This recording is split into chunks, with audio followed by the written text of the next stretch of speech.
बिहार में राज्यसभा चुनाव को लेकर जोड़ तोड़ की राजनीति शुरू हो गई है। अब ऐसे में बीजेपी कोटे के बिहार में कृषि मंत्री रामकृपाल यादव ने विपक्ष के सारे विधायकों के अपने संपर्क में होने के दावे ने विपक्ष की मुश्किल को बढ़ा दिया है। अब आरजेडी पोस्टर लगाकर विधायकों को बचाने की कोशिश कर रही है।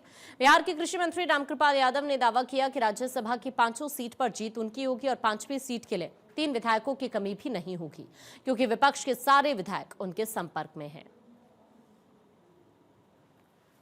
पक्ष तो घबराया हुआ है ना, उनके सारे विधायक हम लोगों के संपर्क में हैं। कुछ से कुछ बोल रहे हैं, हवा पानी दे रहे हैं कि हाँ ये हो रहा है वो हो रहा है। चूंकि अगर उनको हवा पानी नहीं देंगे विधायक को, तो विधायक तो परमानेंट भाग जाएंगे। कुछ ऐसा ही दावा जेडीयू कोटे के मंत्री श्रवण कुमार का भी है, जो ये कहते हैं कि हमारी जीत पक्की है। विपक्ष चाहे जो भी दावा करे वो अपने मंसूबे में कामयाब नहीं हो पाएगा। तो साथ ही विपक्ष पर ये तंज कसते हुए उन्होंने कहा कि विपक्षी दल के नेता विधानसभा चुनाव से पहले भी जीत का दावा कर रहे थे, लेकिन वहां भी हार ही हाथ लगी। सरकार के मंत्री श्रवण कुमार हमारे साथ हैं। श्रवण जी, राज्यसभा चुनाव को लेकर विपक्ष का दावा है कि जीत रहे हैं एक सीट।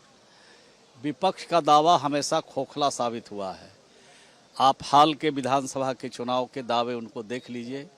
उनके सरकार बन रही थी, मुख्यमंत्री बन रहे थे, मंत्रिमंडल का विस्तार कर रहे थे, सब दावा उनका खोखला हुआ। इसी तरह से राज्यसभा के चुनाव भी उनका दावा खोखला हो। 3 विधायकों की कमी आप लोगों को भी है 5वीं सीट के लिए। नहीं, हम लोग सब ठीक ठाक हो गया है, बाकी सब देख लीजिएगा।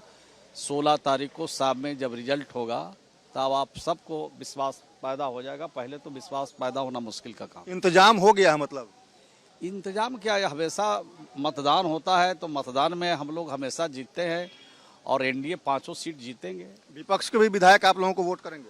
अब विपक्ष के विधायक वोट करेंगे तो हम लोग मना कर देंगे।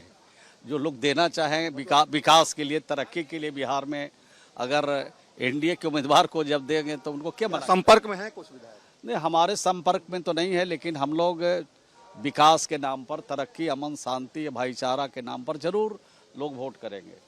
बंगाल में मोदी गो बैक के पोस्टर लगाए जा रहे हैं। वो तो हर विपक्ष का, हर राज्य में विपक्ष का जो काम है, इसी तरह का नकारात्मक काम होता है।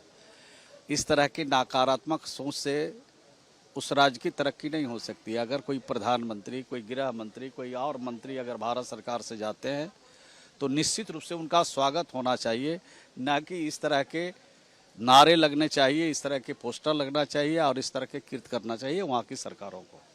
तो श्रवण कुमार सीधे तौर पे कह रहे हैं कि जो भी काम हो रहा है या बंगाल में विपक्ष जिस तरीके से नारेबाजी कर रहा है वो किसी भी प्रधानमंत्री या गृह मंत्री के लिए नहीं होना चाहिए, उनका स्वागत होना चाहिए। जहां तक राज्यसभा का सवाल है तो उसके लिए विधायकों का बंदोबस्त हो गया है और एनडीए 500 सीट जीत रही है। अपने सहयोगी मृत्युंजय के साथ सर्वेश कुमार सिंह, भारत 24, पटना।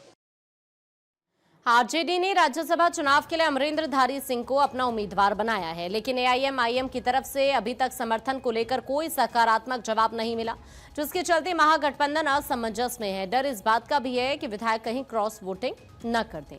साफ है कि बिहार में राज्यसभा का चुनाव रोचक मोड़ ले चुका है। एनडीए ने अपने सभी विधायकों को 16 मार्च तक पटना में रहने का फरमान जारी किया है। दूसरी तरफ आरजेडी के लोग एआईएमआईएम और बीएसपी के सहारे अपने उम्मीदवार को राज्यसभा पहुंचाने की जुगत में लगे हुए हैं। हालांकि इसमें कामयाबी मिल पाएगी ये कहना अभी मुश्किल है।